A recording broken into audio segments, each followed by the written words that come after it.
To yanzu kuma mun komo za mu ci gaba da bin iyaye bayan rasuwarsu.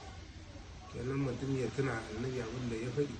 Wani balarabe da ya zo ya ce mishi wane ne ya kamata amma biyayya, sai annabi ya ce mishi ummuka, ya ce kuma na biyu ya ce ummuka, na uku ya ce ummuka, na hudu ya ce babanka.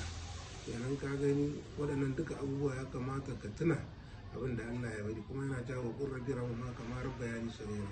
Kenan ka musu addu'a kamar yadda suka yaye ka tun kana ƙarami, suka yi abinka, suka maka bauta yadda ya dace, kamar komi za ka yi sai su lulashe ka. Yana akan wannan ne ko bayan rasuwarsu Allah ya ce wa qur rabbi rahma kamar bayani saghira.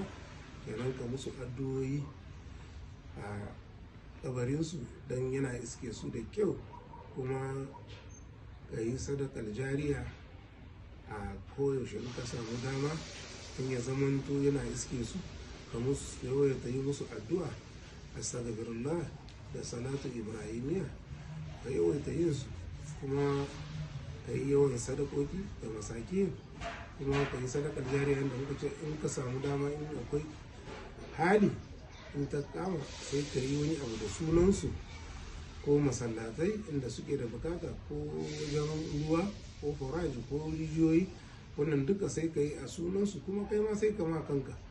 Kenan ka ce wannan na iyaye ne kuma wannan nawa ne, kenan zai iske ku a lahira. Wannan su ne kadai abin da zai amfana musu.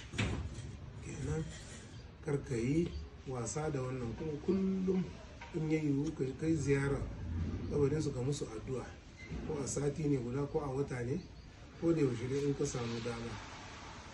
Kenan iyaye kuma sai ka je ziyara inda abokan su in akwai, kuma ka je ka kyautata ma yadda ubanka yake yi ko uwanka. In akwai waɗansu mata wanda suka tsufa, wurin iyayenka ne ka kai musu ziyara kaɗan kaɗan, ka kai musu ko wani abu kado haka. Kenan wannan duka in suka ji daɗi su ma za su ma iyayenka addu'a. Kenan mu'amala da duk lokacin da yake raye, inda yake zuwa kaje.